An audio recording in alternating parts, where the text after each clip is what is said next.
할렐루야. 5월 마지막 날입니다. 이미 무더위가 시작되었지만 달력으로 보면 오늘로 봄이 끝나고 내일부터 여름이 시작됩니다. 그리고 교회력으로는 성령 강림 후 첫째 주일입니다. 지금 온 상과들이 울창하게 우거져 있습니다.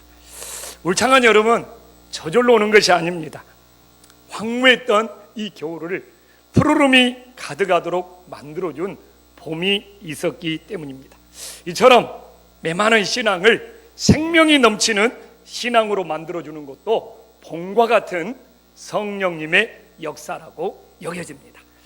교회도 황무했던 시대에 오순절날 마가 다락방에 성령이 임함으로 신약교회가 시작되었습니다.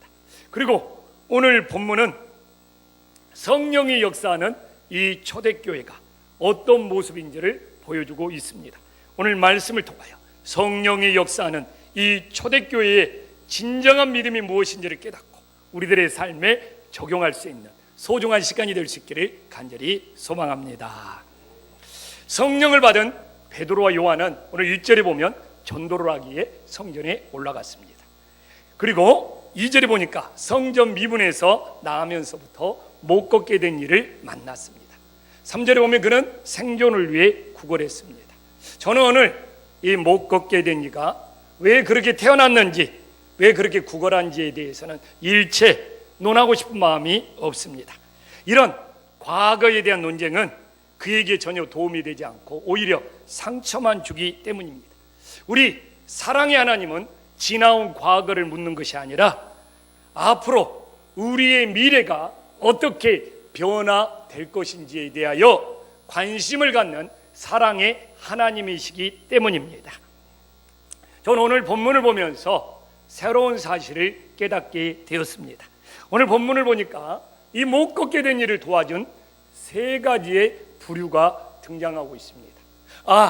이 세상을 아름답게 만들기 위해서는 이런 세 가지의 부류의 도움이 반드시 필요하다는 것을 제가 이번에 이 본문을 묵상하면서 새롭게 깨닫게 되었습니다.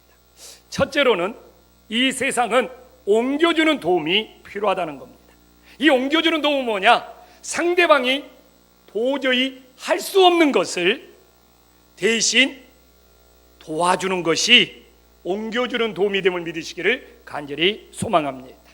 오늘 2절 말씀을 보더라도 오늘 본문에서 정말 못 걷게 된 이는 성전 미문까지 스스로 갈 수가 없었습니다. 옮겨다 주는 사람들이 있었기 때문입니다. 이걸 바로 누군가 어려운 이웃이 할 수 없을 때 그걸 대신해 주는 것을 옮겨주는 도움이라고 하는 것입니다. 그런데 이런 옮겨주는 도움은 아마도 오늘 본문을 보니까 이 못 걷게 된 이와 친분이 있는 사람들이 이 일을 하고 있으리라 짐작됩니다. 그래서 이렇게 옮겨주는 도움은 가족들이나 친족들이나 가까운 사람들이 도와주게 되어 있음을 알 수 있습니다. 이처럼 옮겨주는 도움을 주는 사람들은 날마다 그를 메고 옮겨주면서 그가 살아갈 수 있도록 도움을 주었습니다.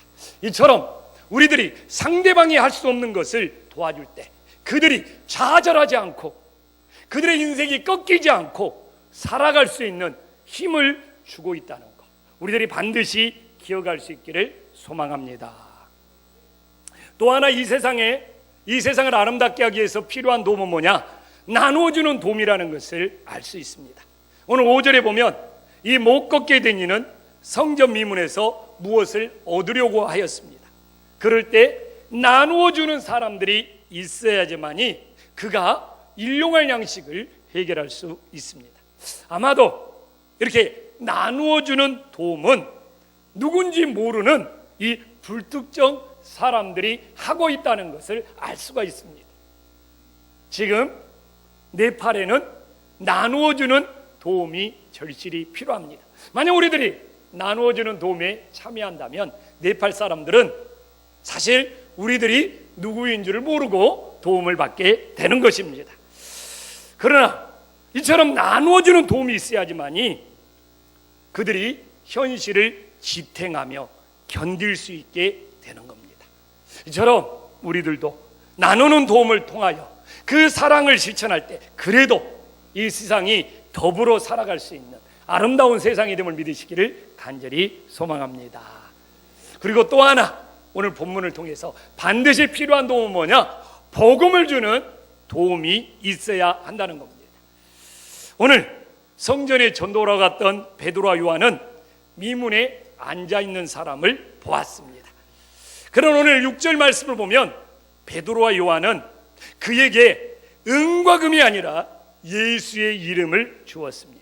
그 결과로 예수의 이름에 능력이 나타나서 그는 걷게 되는 새로운 역사가 일어났습니다. 우리가 본문을 묵상해 보지만 옮겨주는 도움, 나누는 도움 정말 필요합니다. 그러나 인생을 바꾸지는 못했습니다. 그러므로 반드시 복음을 주는 도움이 함께 해야지만 미래를 바꿀 수 있는 하나님의 능력이 나타남을 믿으시기를 간절히 소망합니다. 그래서 교회는 옮겨주는 도움, 나누는 도움을 해야 합니다.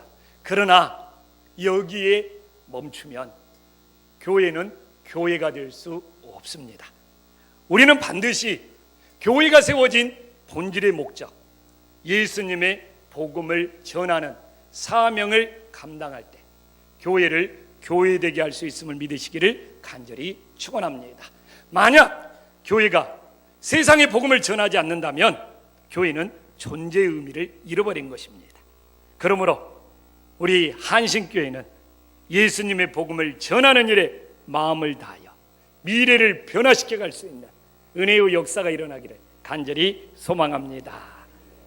자, 오늘 말씀을 보면 오늘 이 본문에서 못 걷게 된 이가 있는 장소는 성전입니다. 우리는 성전의 본래의 목적은 뭡니까? 하나님께 예배와 찬송하는 것이 성전의 본래의 목적입니다. 그러나 오늘 이 못 걷게 된 이는 5절 말씀에 보면 성전이 존재하는 목적과 다르게 무언가를 얻기 위해서 그 성전을 찾고 있습니다.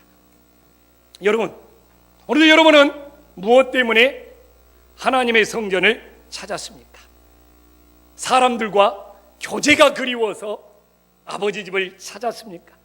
아니면 우리 가정의 평화를 위해서 아버지 집을 찾았습니까? 아니면 혹시나 한신교회 점심밥이 맛있다는 소리를 듣고 그걸 먹기 위해 한신교회를 찾았습니까? 저는 이런 부류와 다르지 않다고 생각을 합니다. 그러나 저는 그렇다고 결코 그것을 부정적으로 보지는 않습니다. 왜? 그렇게 왔을지라도 나중에는 교회를 찾아온 본래의 목적을 찾을 수가 있기 때문입니다. 처음에는 자신이 원하는 것을 얻기 위해 교회에 나올 수 있습니다. 그러나 설사 자신이 원하는 것을 얻기 위해 교회에 나왔을지라도 반드시 교회의 본래의 목적인 정말 예배를 드리는 그 믿음을 찾을 때 진짜 믿음이 됨을 믿으시기를 간절히 축원합니다. 그러나 문제는 뭡니까? 나중에도 주님께 예배하는 목적을 찾지 못하는 것이 가슴 아픈 일인 것이죠. 왜 시간이 지날지라도 교회를 찾아온 본래 목적을 못 찾고 예배를 드리는 일에 마음을 다하지 못합니까? 오늘 6절에 나와 있지만 교회에서 없는 걸 찾습니다. 우리는 교회에서 은과 금이 아니라 무엇을 찾아야 합니까? 예수의 이름을 찾아야 됩니다. 오늘 6절 말씀에 너무나 분명히 초대교회는 은과 금이 없었지만 오직 복음을 전하는 일에 마음을 다했습니다. 많은 사람들이 초대교회로 돌아가자고 합니다. 또한 때로는 큰 건물을 지은 대형교회가 우리는 초대교회의 믿음이라고 선포하기도 합니다. 근데 뭔가 어색해요. 왜? 너무나 많은 사람들이 지금도 교회를 찾는 목적이 십자가의 복음보다 은과 금을 하나님 앞에 얻기 위해서 찾는 경우가 많습니다. 어떤 교회 사람들의 숫자가 많이 모이냐? 물질의 복을 많이 얻을 수 있다고, 하나님이 은과 금처럼 물질의 복을 많이 준다는 그런 교회에 성도들이 많이 모여드는 걸 보면 참으로 안타깝기 그지없습니다. 저는 우리 교회에 초대교회로 돌아가자는 말을 할 수가 없습니다.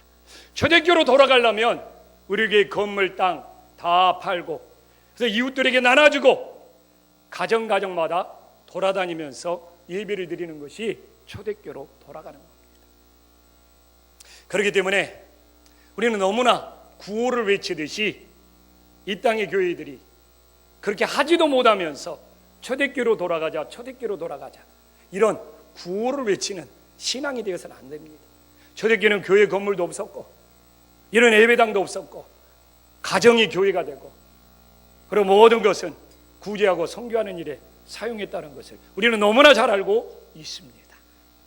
그렇기 때문에 저는 초대교회로 돌아가기는 이미 교회 체제가 어렵지만, 그래도 우리가 이 교회 안에서 진짜 믿음, 진짜 복음을 붙잡을 수 있는 은혜의 역사가 일어나기를 간절히 소망합니다.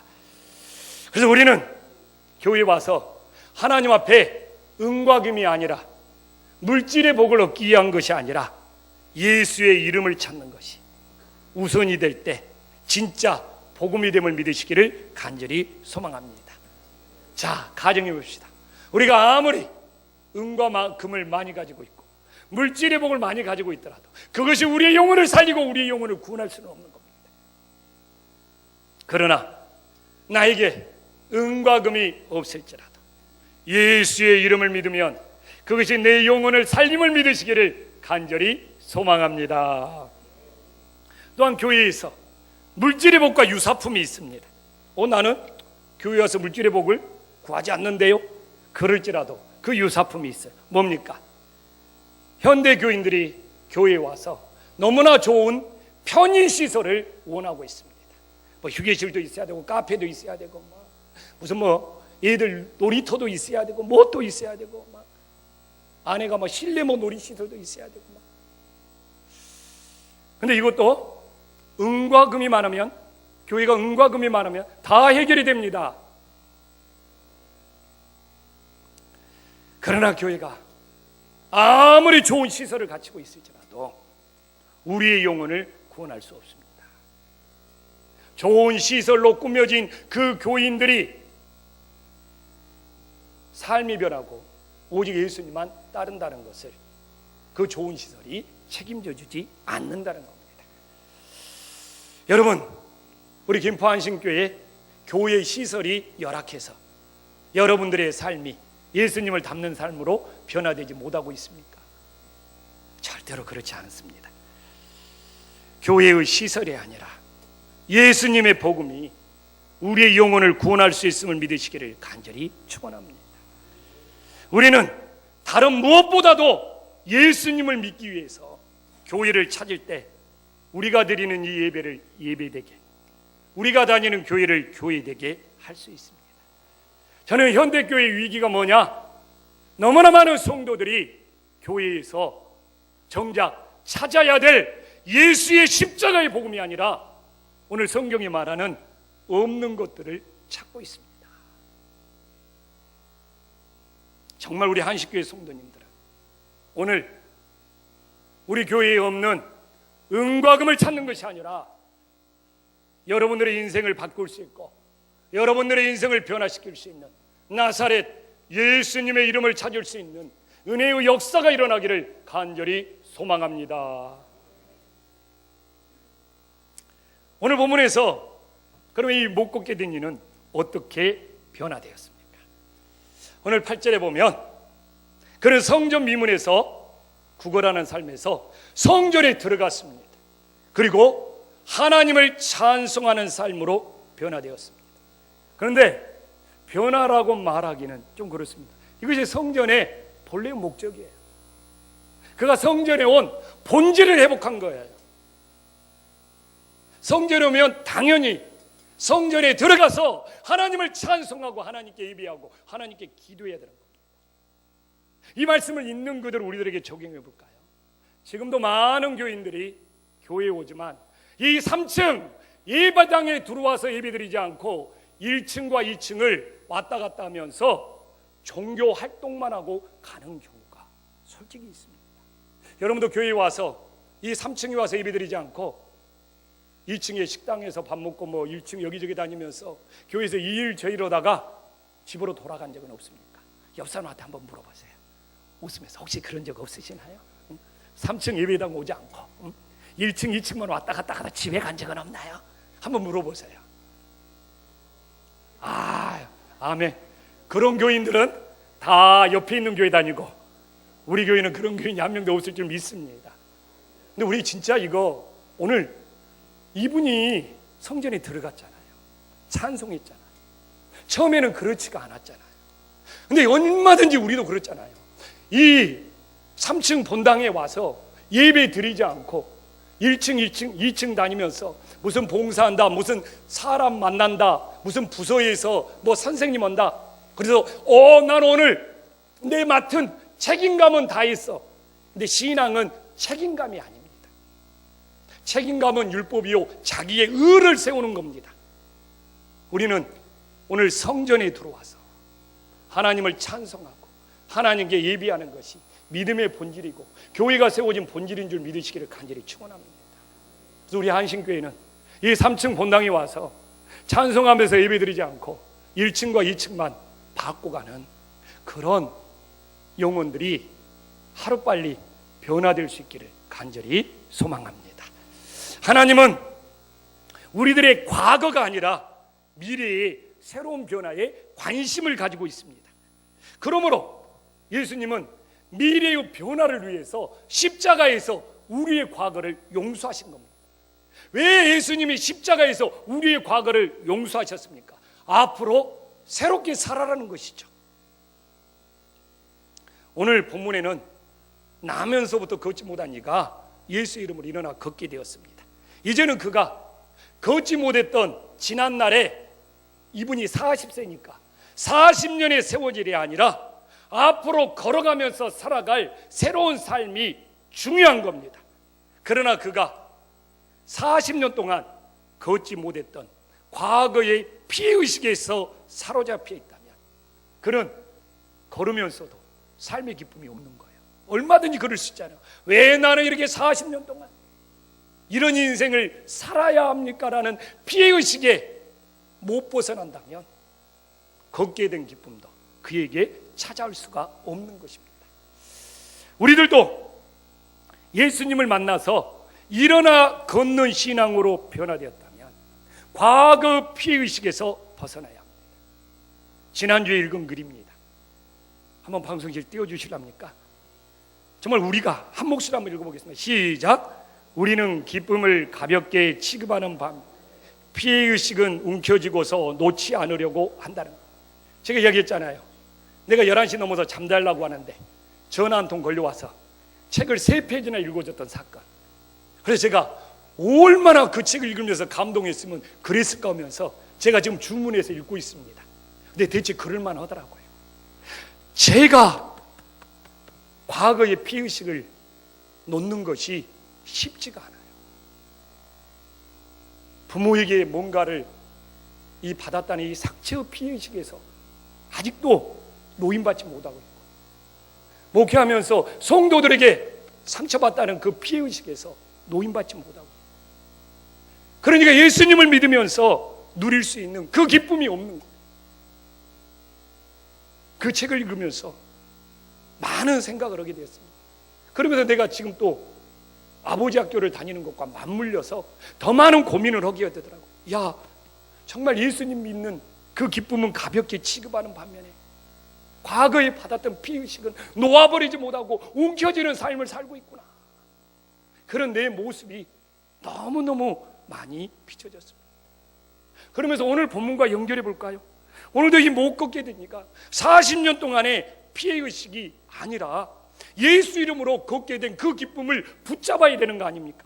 만약 걷게 된 기쁨은 쉽게 사라지고 과거의 피의식만 붙들려 있다면 그의 인생이 어찌 행복할 수 있겠습니까? 우리들은 어떻습니까? 우리도 예수님 만나서 구원받은 기쁨은 가볍게 취급하고 지난날의 피해의식에 붙들려 있지 않습니까? 옆 사람 얼굴 한번 쳐다보세요. 지금 예수님 믿는 기쁨이 그 사람 얼굴에 있는가? 아니면 막 세상에 온갖 피해의식이 그의 얼굴을 막 짓누르고 있는가? 지금 웃어도 다 그 흔적은 남아있어요. 웃는다고 사라지는 것이다. 웃는 것하고 기쁨은 다릅니다. 지금 이 땅에 예수님 믿는 사람들이 예수님을 만난 기쁨이나 예수님을 믿는 그 은혜보다도 온갖 지난날의 피의식에 붙들려 있는 것이 우리들의 현실입니다. 최근에 자녀들이 자신도 겪지 않는 부모의 피해의식을 물려받아 우울증에 시달려서 상담받으러 오는 경우가 너무 많답니다. 자녀들이 경험하지도 않았어요. 근데 막 우울증에 시달려요. 근데 이 원인이 뭐냐? 부모에게 물려받았다는 거예요. 부모가 피해의식에 사로잡혀 있다 보니까 이 뱃속에서부터 부모의 피해의식의 DNA가 자녀에게 그대로 전이가 된 거예요. 그래서 그 자녀는 그런 일들을 전혀 경험하지도 않았는데 자녀가 온갖 그런 우울증을 비롯하여 다른 증상에 힘들어한다는 겁니다. 이런 상담이 너무나 많이 늘어나고 있다는 거예요. 그래서 그 자녀가 그 피해의식에서 벗어나려면 자녀는 그걸 경험하지 못했기 때문에 빠져나오는 것이 2배, 3배 힘들어요. 어떻게? 부모가 달라져야 된다. 부모가 그 피해의식에서 벗어나고 그 피해의식을 놓아야지만이 자녀가 자유할 수가 있다는 거예요.